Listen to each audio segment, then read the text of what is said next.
Señor presidente de la Corte Constitucional, José Fernando Reyes Cuartas y su esposa Marta, vicepresidente de la Corte Constitucional, Jorge Enrique Ibáñez Nájar,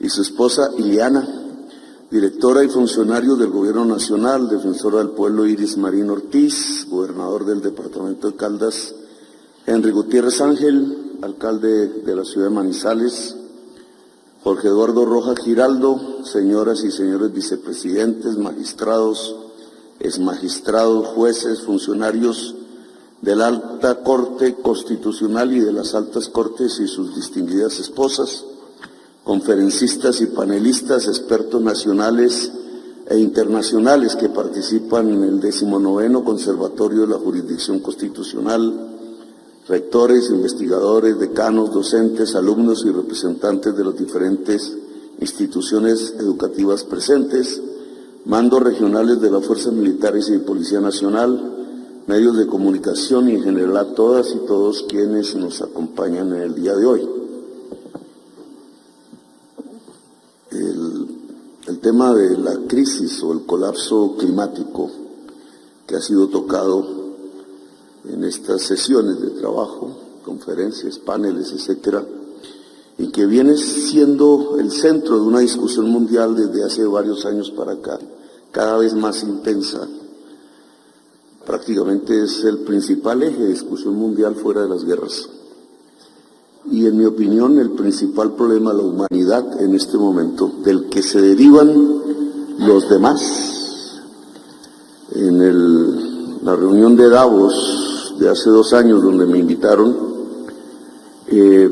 la gente que llegaba allí, que dicen ser los ricos del mundo, súper ricos le llaman ahora, billonarios con B larga, por la enorme cantidad de dinero que han acumulado, expresaban en sus propias palabras que la humanidad estaba viviendo una pluricrisis, fue el nombre que se inventaron, la pluricrisis, varias crisis al mismo tiempo.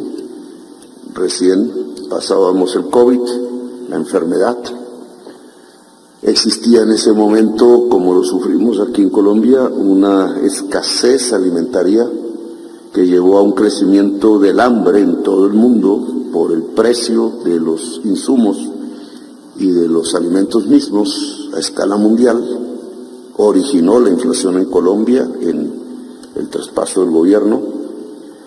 Vivíamos la guerra que comenzaba en Ucrania.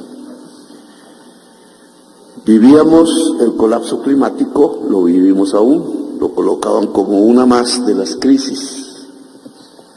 Y el estancamiento económico, las 5 crisis que dilucidaron en medio de su club social y que a través de medios de comunicación pues se expresan como ideas de la gente que más ha acumulado capital en el mundo hacia la humanidad. 5 crisis al mismo tiempo que en mi opinión están relacionadas y que ameritan no un análisis pormenorizado de cada una de ellas, que no podríamos ahora, sino el por qué están interrelacionadas, por qué la guerra, por qué el hambre, por qué la pobreza y la desigualdad social que conlleva, por qué el estancamiento económico se correlacionan con el colapso climático que ya no llamo crisis. Ha cambiado el nombre, porque hace unos años se llamaba el cambio climático. No daba la noción de lo que significa un simple cambio de clima que cualquier colombiano experimenta en un día, simplemente yéndose de viaje en su propio país, hacia el concepto de crisis climática, mucho más descriptivo de lo que pasa. Pero a partir del comienzo de la quema de la selva amazónica en este mes, el concepto hay que desplazarlo de crisis a colapso. Porque la quema de la selva amazónica en la ciencia es uno de los puntos de no retorno, concepto que ellos han construido, que nunca debimos haber alcanzado. Y ya lo estamos viviendo. Este tema no lo pone en discusión la política, no no es en el debate político, ni de derechas ni de izquierdas, que aparece el problema del colapso climático en la discusión humana. Lo pone la ciencia. Y cuando es la ciencia la que inicia un debate, es porque en realidad la política y los sistemas de ideas alrededor de la política, de la discusión política, se han quedado atrás completamente, han sido desfasadas. Yo le agregaría a la política la economía, mi profesión, porque es la economía la que genera la crisis o el colapso climático. Y esto, digamos, es el punto central de este tema. No es como en las pasadas 5 extinciones de la vida en el planeta, que llevamos 5, todas por razones climáticas, todas. Algún tipo de especie se salva y sobre esa se reproduce el siguiente ciclo vital, hasta que llega un nuevo choque climático, desaparece, y algo hace que aparezca una nueva especie, un nuevo sistema vital. Ha cambiado 5 y esta es la 6ª vez en el planeta Tierra. La ciencia esta vez, a diferencia de las 5 pasadas, establece que la causa está entre nosotros. Pero ese nosotros es, y fue un poco el tema de mi discurso en las Naciones Unidas hace una semana, hace unos días, es engañoso, es ideológico. Por ideología se entiende el sistema de ideas humana, no científica, que trata de legitimar una situación dada, sin que en realidad esa legitimidad tenga una base real en la ciencia, que es la única manera como hoy tenemos de acercarnos a la realidad. Hasta ahora como humanidad así lo hemos encontrado. Es la ciencia la que va prendiendo de alguna manera el farol y nos va conduciendo hacia saber qué es lo que nos rodea y qué somos nosotros mismos. Pues bien, aquí la ciencia lo que ha dicho es que esta 6ª vez que el clima empieza a tener, según las investigaciones, una crisis integral, es producido por un nosotros que no somos nosotros. Un nosotros que va hacia el Club de Davos, que es el 1% de la humanidad. Su cantidad de consumo, su forma de producir para que ese consumo llegue, es lo que explica la actual crisis climática. Es un tema, por tanto, relacionado con la economía. Y el primer paradigma que se rompe es precisamente el económico, pero a mí me parece que estamos ante una ruptura epistemológica total de la sociedad. El Papa Francisco le llama crisis civilizatoria. No es simplemente una crisis del pensamiento económico, que lo es, total. Se derrumba el edificio teórico de la economía. Ya se derrumbó. Por eso es tan silenciosa en estos tiempos. Hoy ya no existe el argumento económico para interpretar la realidad de hoy. Ahora explicaré un poco por qué. Pero tendrá unas consecuencias en general en lo que se han denominado ciencias humanas, ciencias sociales, probablemente algunas ciencias que ya dejaron de llamarse ciencias exactas. En la política, en la discusión práctica de todos los días, en las luchas sociales, esta ya es una marca que entró, se quedó y esperamos se pueda resolver dentro de lo posible si el punto de no retorno nos da el tiempo para hacerlo. La ciencia dice que solo tenemos 10 a 12 años para resolver el problema. La resolución del problema no nos lleva al tiempo anterior. La crisis climática, por simple contabilidad matemática de las moléculas, es irreversible. Incluso, aun si apagáramos la economía mundial hoy, como algunas películas de ciencia ficción plantea, aún el mundo sería peor incluso dentro de un siglo. porque hay un papel dinamizador dentro de las moléculas de gases en la atmósfera que perduran. Hasta ahora el flujo de este año llega a la atmósfera en valores netos y solo provocará consecuencias en las siguientes décadas. Nosotros estamos sufriendo hoy el acumulado de hace una década, 2 décadas de concentración de los gases de efecto invernadero en la atmósfera. Y de esto es que se trata. Entonces, ¿qué tipo de consumo, qué tipo de producción? La economía volvió ahistórica su propia teoría. A través de las facultades económicas, a través de homogeneizar el pensamiento económico, que nunca fue homogéneo. Yo estudié diversas escuelas de pensamiento económico en el externado, pero paulatinamente fueron siendo rechazadas hasta que solo se enseñaba una, que era lo que aparecía por la televisión, como si fuesen leyes científicas. Sus expertos eran bautizados así, expertos, y simplemente eran ideólogos, tendencias ideológicas de la economía. Ese mundo teórico que allí se construyó con un basamento matemático bastante sofisticado para asustar a los iniciados en este tema. Sumatorias, cálculo diferencial, matemáticas del caos, etcétera. Lo único que hacía la matemática era realmente ocultar la debilidad de la ideología. La ideología se puede sintetizar en un solo teorema, el teorema de Walras, neoclásico se llama esta escuela. Es un teorema muy bonito desde el punto de vista matemático que dice, maximizando funciones, haciendo que las funciones sean continuas, volviéndolas cóncavas o convexas, porque todas esas maromas hay que hacer para que la economía llegue a un resultado. Hay que volver convexas o cóncavas las funciones para que tengan máximos y mínimos, y entonces en la segunda derivada se maximizan. Matemática. Si la realidad económica no es una función convexa o una cóncava, usted está leyéndose un sueño cuando lee economía, porque no existe en la realidad.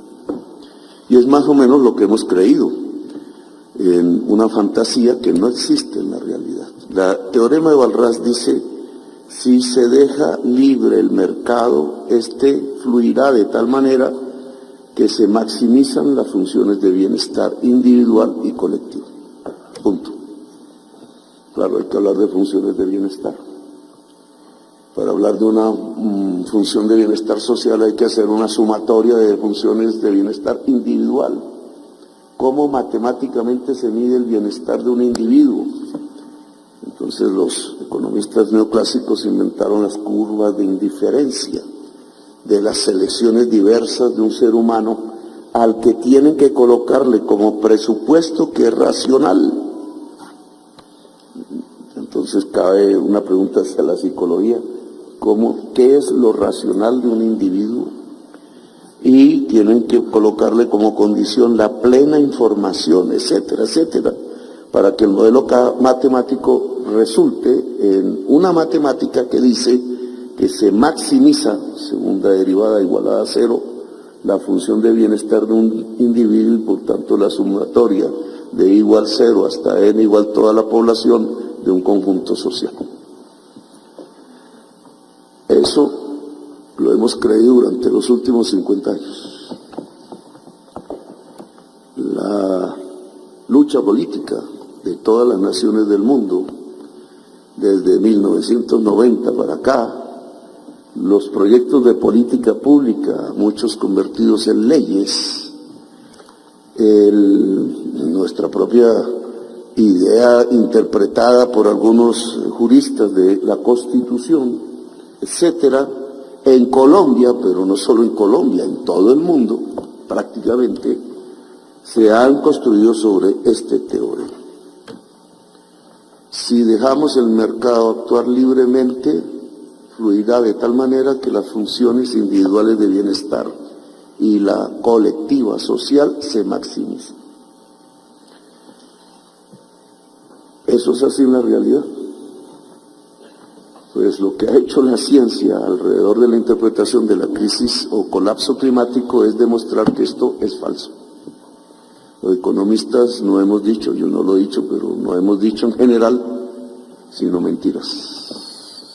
Y han asesorado gobiernos en una política pública no con una ciencia, sino con una ideología.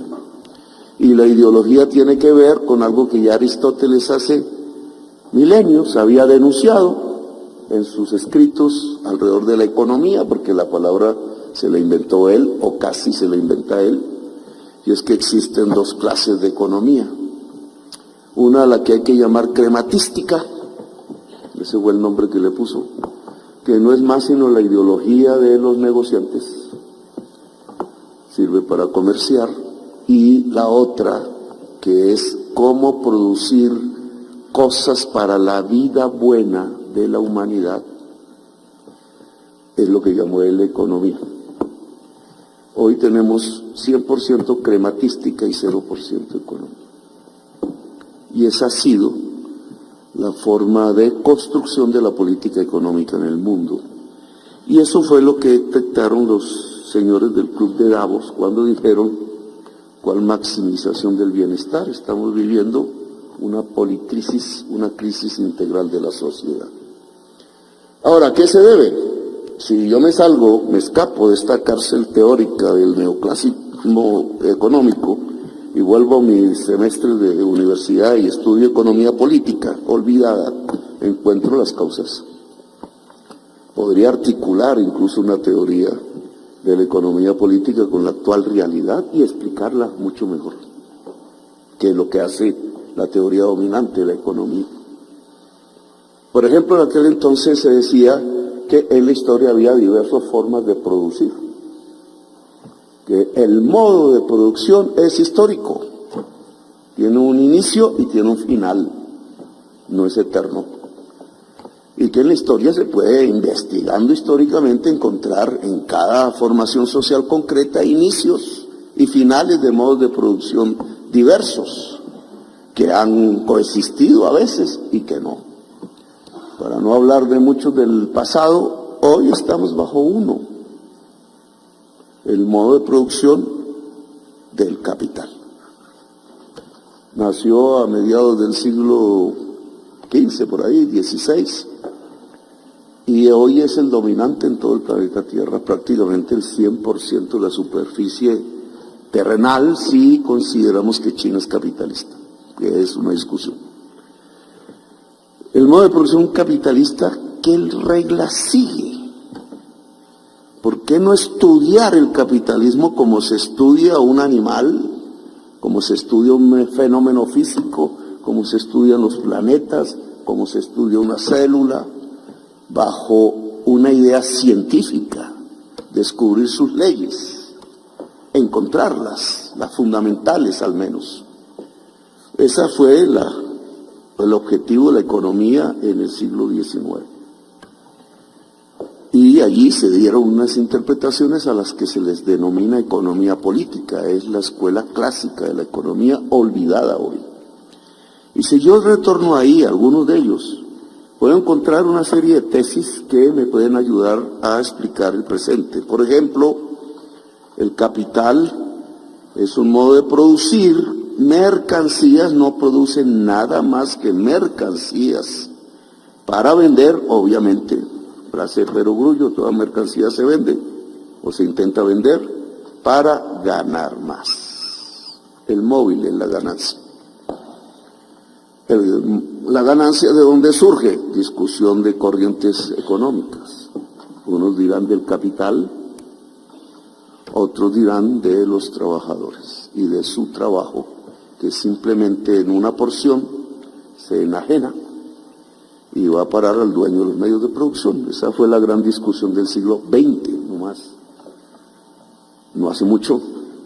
Todo el siglo XX estuvo permeado por esta discusión, que no fue solamente teórica, no solamente libros fluían, sino cañones, guerras, heroísmos, denuncias, el mundo dividido en dos, la Guerra Fría, la posibilidad de una conflagración mundial de nuevo, nunca sucedió.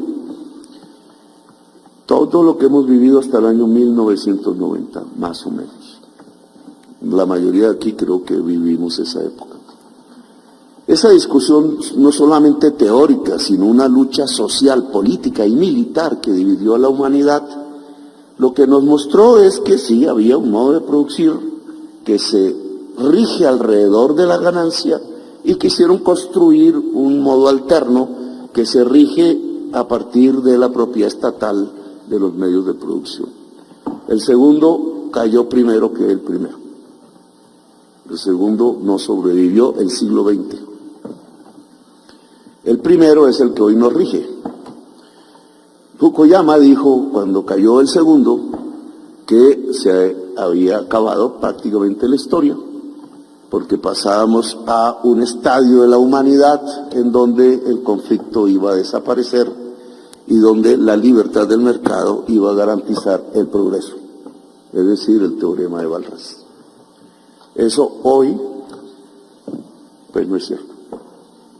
Hoy estamos en una crisis peor que en 1990. Las circunstancias de hoy no son las de una flecha que se dispara hacia arriba y decimos es infinita en su trayectoria y es el progreso basado en el crecimiento económico. Ese que es el paradigma de la modernidad contemporánea no existe en la mente de la ciudadanía hoy en el siglo XXI en el mundo. En muchísimo, sobre todo en la juventud, la flecha va para abajo. Viviremos peor mañana que hoy. Nuestros hijos vivirán peor que nosotros, nuestros nietos vivirán peor que nuestros hijos. Porque son los tiempos de la extinción, no los de la maximización del bienestar. Entramos a otro mundo diferente a Fukuyama. Y aquí porque creo que va a haber, o está ya, o somos testigos de una ruptura epistemológica total, no solo en las teorías, en las ciencias, sino en el actuar y en las sociedades humanas. Entramos en los tiempos de la extinción. ¿Por qué? ¿Es que el apocalipsis era de verdad y entonces simplemente llegamos al último capítulo del Nuevo Testamento? O la ciencia nos está diciendo algo aparte de la Biblia que coincide con la Biblia, entre otras cosas. Pues la ciencia no lo está diciendo. Algo ha pasado en la atmósfera que permanentemente crece su acumulado de gases de efecto invernadero, que es CO2, metano y otros, unos más poderosos que otros, y en ese acumular creciente en los últimos 2 siglos y medio, el Sol cada vez queda más concentrado a través de su radiación en esas moléculas y se presenta un efecto invernadero o calentamiento global permanente, continuo, con su crisis, no es todo igual en toda la superficie, que trae como consecuencia un cambio planetario de los ciclos del agua. Y al haber un cambio planetario en los ciclos del agua, entonces una crisis climática total, si comparamos el nuevo clima que surgirá y está surgiendo con el que teníamos en los últimos 15.000 años. 15.000 años, más o menos este mismo clima. ¿Por qué se acumulan esos gases en la atmósfera? Porque hay una maquinaria económica que los está rejando. No son los animales, no son los pobres de la tierra, no son los africanos, no son los colombianos. Es una maquinaria económica de producción, una manera de producir mercancías para vender, para ganar más. En el siglo XIX a este fenómeno no solamente que describía la esencia del capitalismo, sino su lógica de crecer como un huracán, a lo que se le llamó acumulación amplia del capital.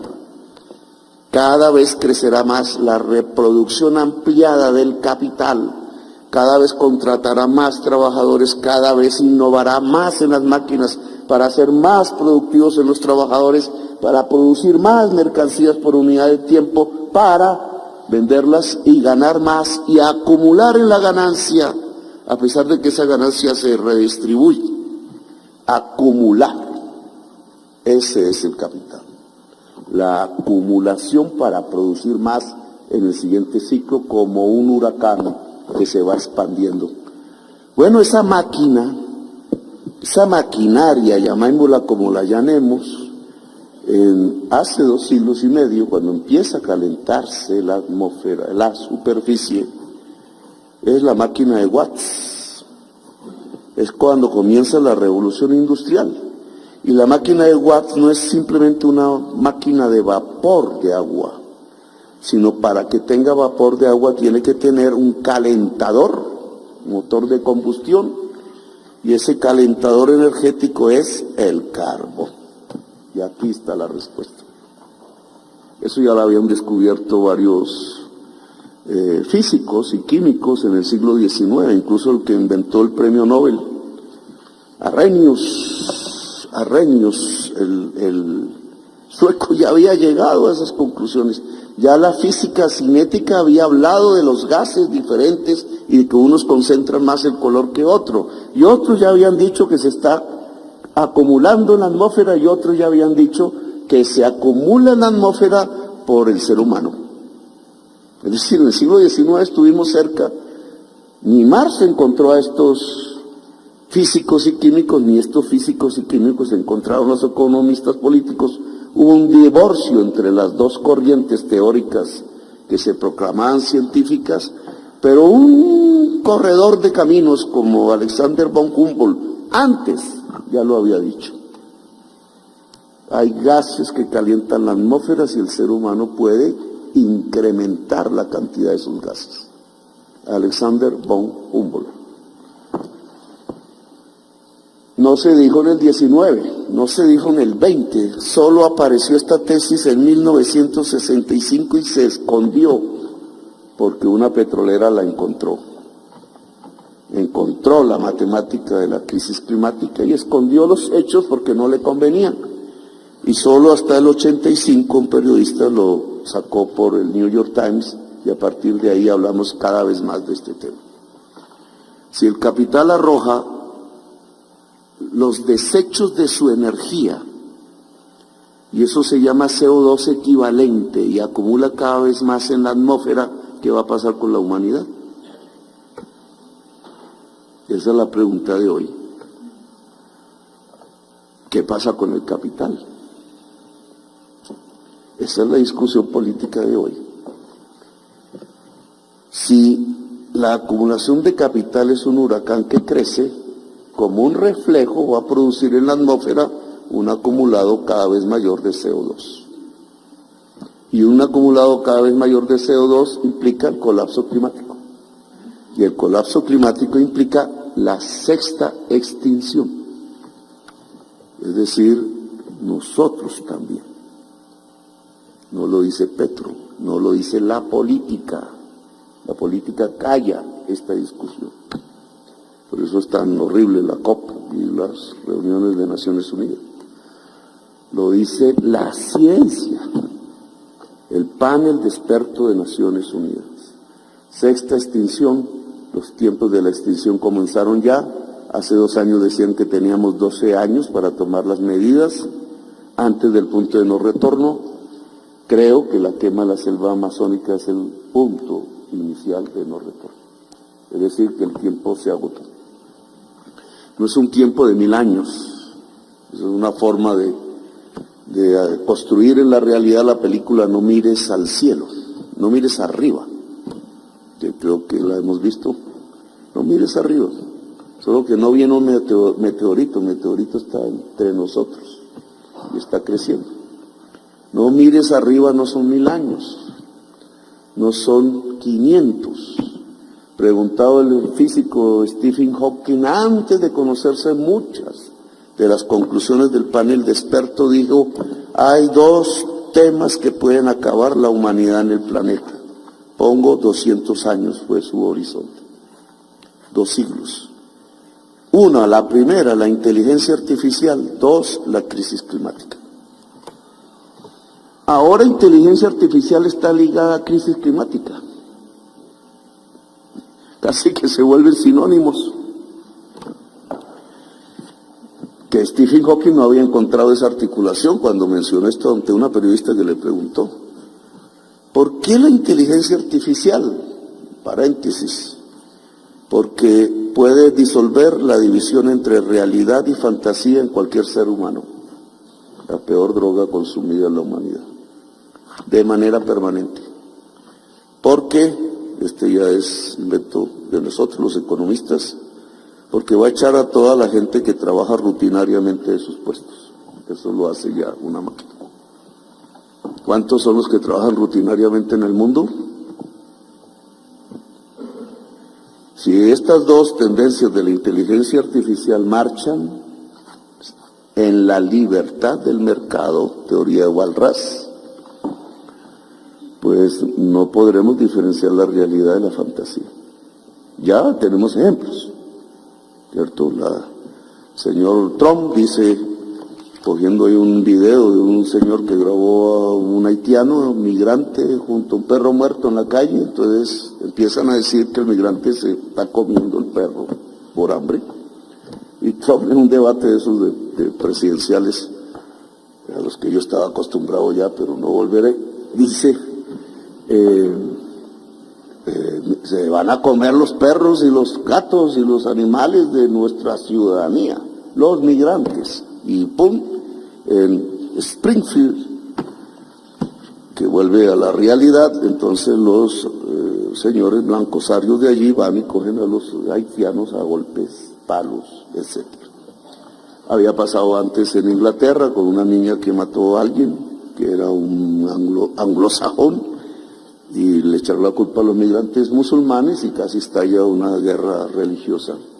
Pero esto seguirá y seguirá si no hay un poder público mundial que sea capaz de separar o lograr que la persona separe la realidad de la fantasía en la inteligencia artificial. Eso hasta ahora no existe. Y dos, la renta. El profesor Ferrajoli me ha mandado este libro de regalo, que su hijo está aquí, Carlos. Los italianos he tenido una buena, yo soy ciudadano italiano, he tenido una buena interrelación intelectual porque tanto Gramsci como Negri pues me ayudaron a construir algo de mi pensamiento político. Ferrajoli, que estuvo aquí en Colombia, habla aquí de un concepto que viene trabajándose por el progresismo económico mundial, que es la renta básica o renta ciudadana o X nombres. Pues si van a salir centenares de millones de trabajadores, quizás más que centenares, de sus puestos de trabajo, por la irrupción de la inteligencia artificial, reemplazando el trabajo rutinario en un primer momento, ¿de qué van a vivir? Si yo me leo otra vez el tomo 3 del Capital, las crisis económicas, más me vuelve a enseñar aquí que estaríamos al borde de una crisis del capital a escala global como nunca la hemos vivido, porque miles de millones o centenares de millones de trabajadores dejarían de devengar, pasarían al hambre, habría una mayor productividad con la inteligencia artificial, es decir, nos llenaríamos de mercancías mucho más que antes. ¿Y dónde se venden? Crisis casi que estructural del capital, el borde del fin. Eso han anunciado el fin del capitalismo muchas veces, pero ¿en qué estado entraríamos ya? Porque esto es de ya, esto no es dentro de un siglo, ya. Pues una forma de resolverlo es que esa productividad que va a generar un excedente económico muchísimo más grande que el de hoy, en una parte tiene que irse algún tipo de poder público mundial para repartirlo como renta básica y garantizar que el ser humano no muera de hambre. Y entonces la tesis de la renta básica universal, que yo no creía mucho antes, se vuelve aquí imprescindible ante la inteligencia artificial si no llega algo que puede ser la revolución mundial, colapso mundial, el colapso del capital. Una crisis económica como nunca hemos observado. Inteligencia artificial porque eleva la productividad y echa trabajadores, y entonces los dos extremos de la ecuación oferta y demanda se desequilibran completamente. La oferta produciendo muchísimo y la demanda restringiéndose al máximo. En todo el mundo. Solo una renta básica podría solucionar esto. Y esto en la inteligencia artificial significaría que el teorema de Walras no va, sino que hay que regular el capital. Nos arroja un paradigma completamente diferente a lo que hemos hecho en los últimos 50 años. Pero si articulo, siguiendo a Hawkins, esto con el colapso climático, entonces el panorama se me vuelve peor.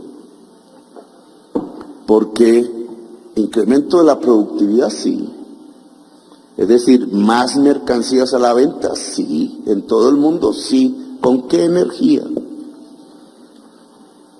Voy a poner un ejemplo concreto colombiano.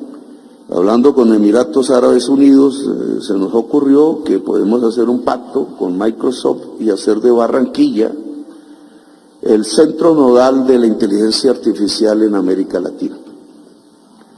Entonces, los que saben de eso empiezan a... Eso es un nodo, un data center, pero mega, es una ciudad de data centers que consumen energía.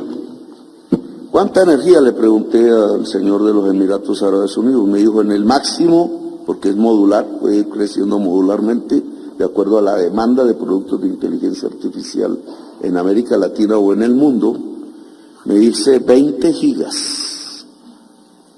20 gigas es todo lo que produce Colombia en energía eléctrica. Significa esto, solo un mega data center nodal de inteligencia artificial en Colombia, en donde toca, que es donde llega la fibra óptica submarina, nos implicaría duplicar la oferta de energía eléctrica. ¿Qué energía? No, si pongo yo a los voceros de la extrema que me atacan todos los días, dirán, pues más exploración de gas y de petróleo, Sí, vamos a basar la inteligencia artificial en la energía derivada del petróleo y el carbón. Se acaba la humanidad.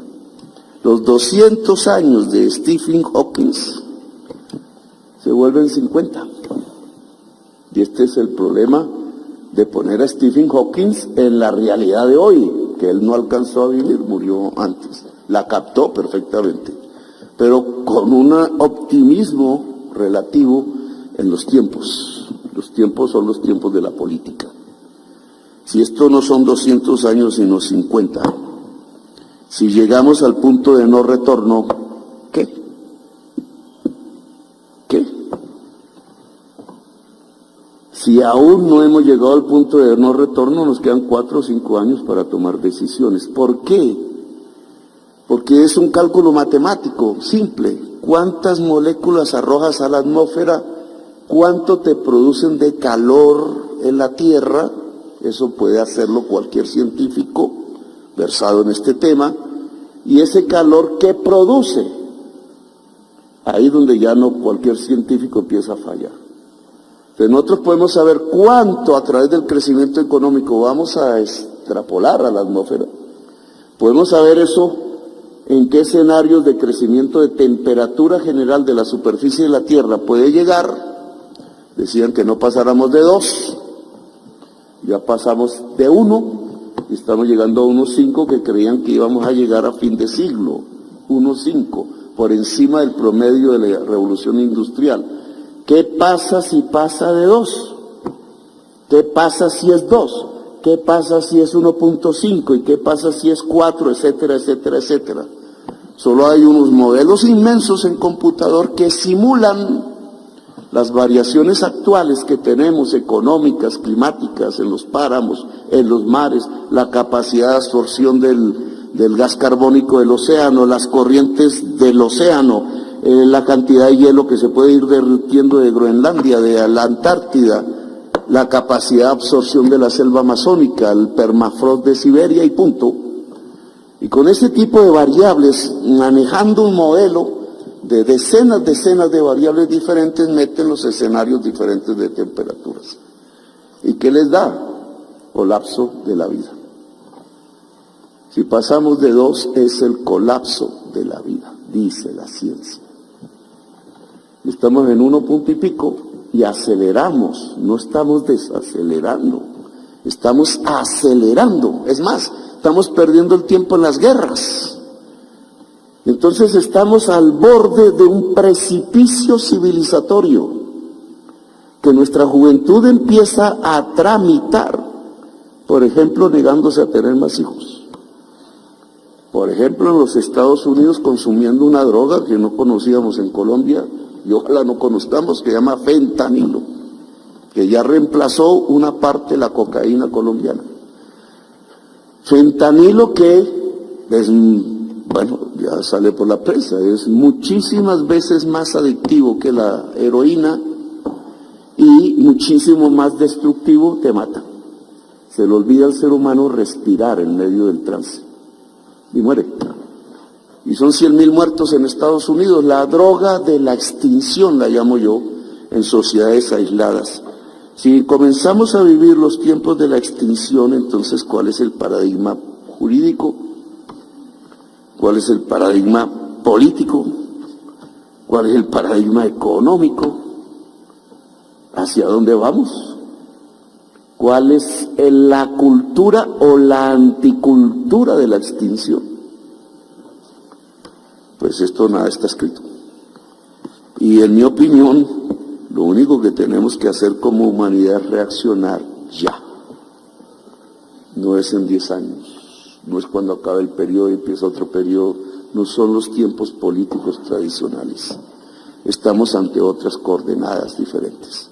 La acción humana ya es global, no puede ser puramente local, es local y es global. Y tiene que ser efectiva, y efectiva significa dejar de emitir carbono a la atmósfera, y eso significa dejar de consumir petróleo, carbón y gas, y reemplazarlo por energías que no emitan carbono. No significa que no sean destructivas, porque la ley de la termodinámica sigue funcionando. ¿En cuánto tiempo hacemos eso? ¿En dónde? Que es donde más se emite. No es en Colombia, propiamente, es en Estados Unidos, Europa y China. ¿Cuánto tiempo? 5 años. Lo están haciendo el 1% más rico de la población, que consume lo que el 95% restante de la población consume, lo está haciendo. Entonces estamos ante una crisis que no se maneja como de izquierdas o derechas. Yo vi a Rudolf Holmes diciendo, la izquierda está más atrasada en este tema que la derecha. La derecha niega esto, dice esto no es cierto. Niega, es el negacionismo propiamente norteamericano en su versión más derechista. La izquierda no se ha dado cuenta del problema. Lo que se han dado cuenta son indígenas, son movimientos sociales. ¿Qué hacer? Significa otra economía. Y si me lo permiten, y termino con esto, otra tecnología significa otras relaciones sociales de producción. Me muevo solamente en el ámbito económico. Otras relaciones sociales de producción. Yo soy testigo, ahorita estaba en Montería, inaugurando una granja solar de unos suecos, de 100 megas. A mí me ha tocado aprender algo de ingeniería eléctrica, 100 megas. Se pegan al sistema eléctrico nacional, al cable de las torres, y la energía se reparte en todo el país. Se paga para la ciudadanía a precio de gas. Es el gran error de la forma. No es un error, está interesadamente construida desde 1994 la fórmula de la generación de la energía eléctrica. Al sueco le puede interesar, le cuesta más o menos unos 180 pesos el kilovatio hora producirlos, y los puede vender a 1.000, de acuerdo a la fórmula de la CREC, en tiempos de sequía. ¿De qué le sirve a la gente que vive ahí cerca? Que es la gente de Montería y Planeta Rica, ¿de qué? Si eso va es para Bogotá, Medellín, y si la energía que ellos van a comprar no es a 180 kilovatios hora que le cuesta al vecino de energía limpia, sino a la fórmula de la CREC, que le suma unos componentes, pone al distribuidor a jugar en bolsa y se tiene que pagar toda la especulación. Y entonces la compra 1.500 pesos kilovatio hora.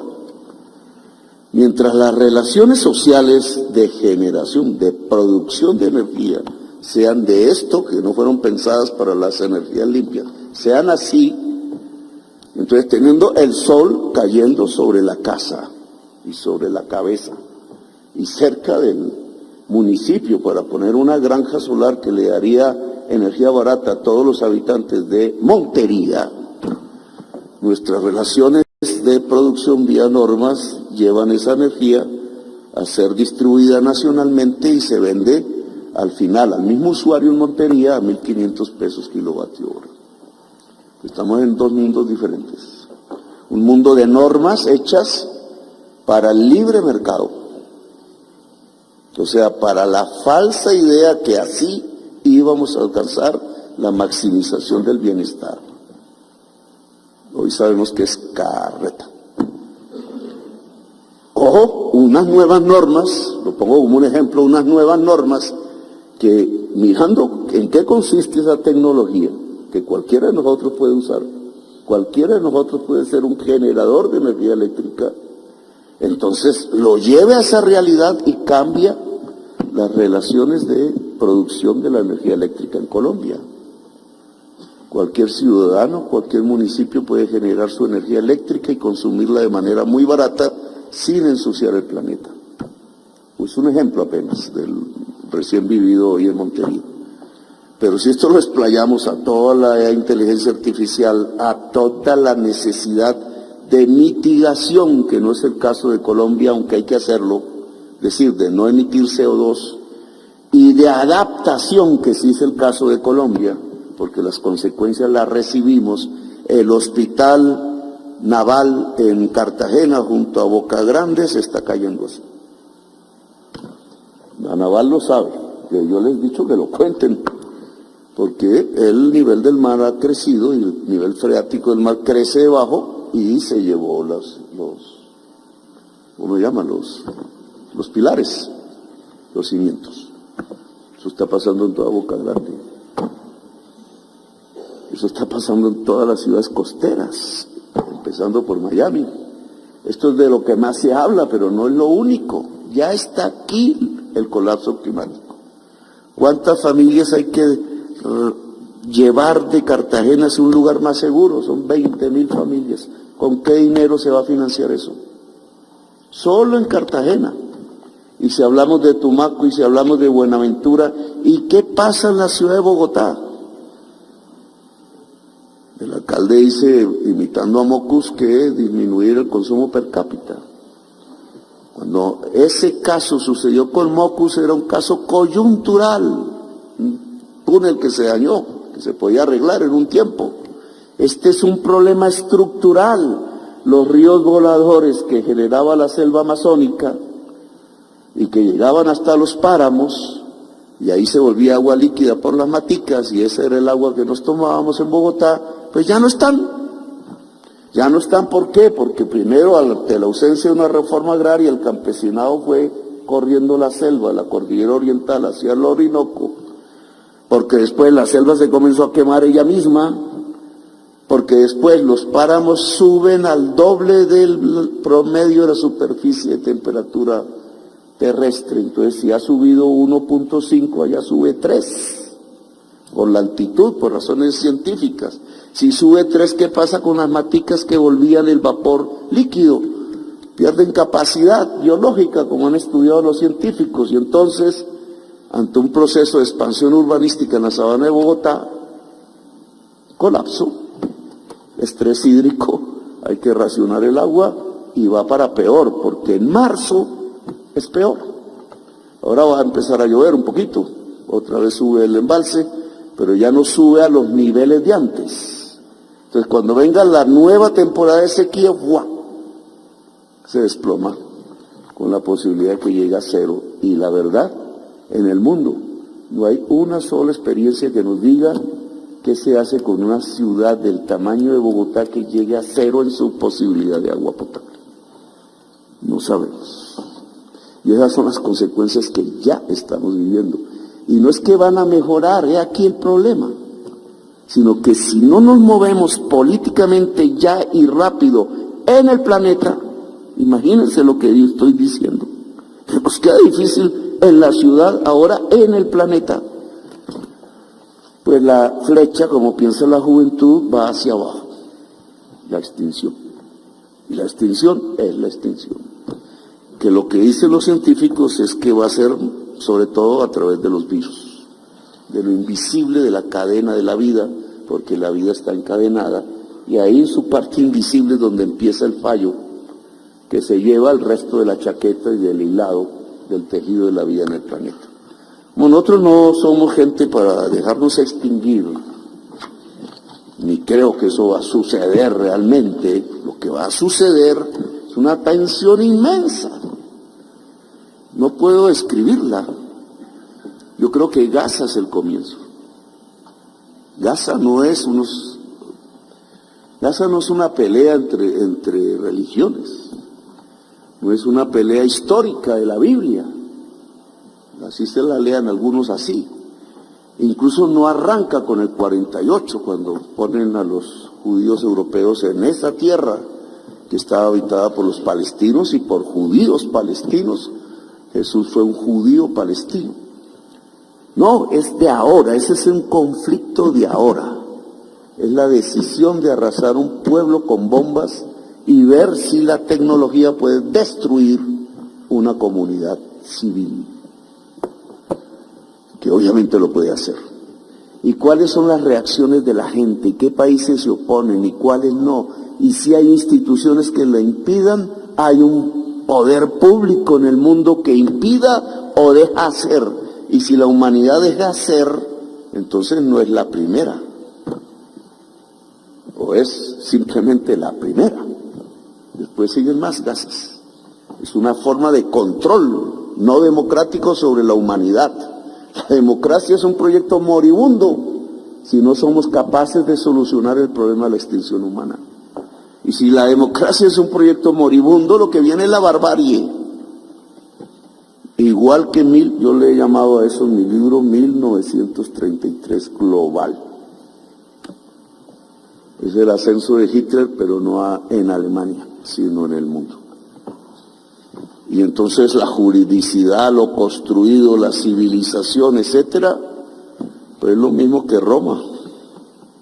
Empieza a caerse, a desplomarse. La contra de eso no son sino los pueblos. Claro que hay ciencia, claro que hay liderazgos políticos, claro que hay unas instituciones que resisten, pero esto lo determinan son los pueblos. La misma humanidad que en mi opinión no se va a dejar extinguir y que va a luchar, y de su eficiencia va a depender la vida en el planeta, va a luchar por otra manera de producir. No me atrevo a describir cómo se llamaría. Lo único que sé es que no puede usar ni petróleo, ni carbón, ni gas. Y que el otro tipo de energía va a construir relaciones sociales, en mi opinión, más democráticas e igualitarias que las que construyó el carbón y el petróleo y el gas. Es decir, un modo de producción, voy a ponerlo así, más colectivo. Con la palabra plan al lado del mercado. Con la palabra poder público otra vez resurgiendo, con la posibilidad de una confederación de pueblos del mundo mucho más eficaz que la actual, sí, con relaciones sociales más basadas que en hacer mercancías, en vivir existencias intensas, que es diferente, con un mundo más frugal, porque incluso la mercancía dejará de ser material, aunque consuma energía. Otro mundo, otra sociedad, otra humanidad.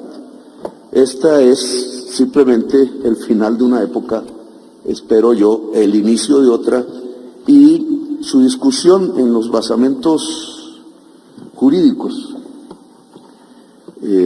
Me parece que es muy interesante. A la Corte Constitucional en alguna reunión en Girardot, hablando igual que hoy, dijimos pues sería interesante que desde un ámbito de la tierra empezara a surgir una juridicidad de la época. Aquí se ha hablado de los derechos de la naturaleza, yo he defendido eso, esa tesis, los derechos de la naturaleza, que son los derechos de la vida. Pueden ser una secuela de los derechos colectivos, porque el derecho de la humanidad es el derecho a vivir, y el derecho a vivir implica derechos de la vida, que va más allá de la humanidad, lo otro no humano de la vida. Eso es una juridicidad que hay que construir.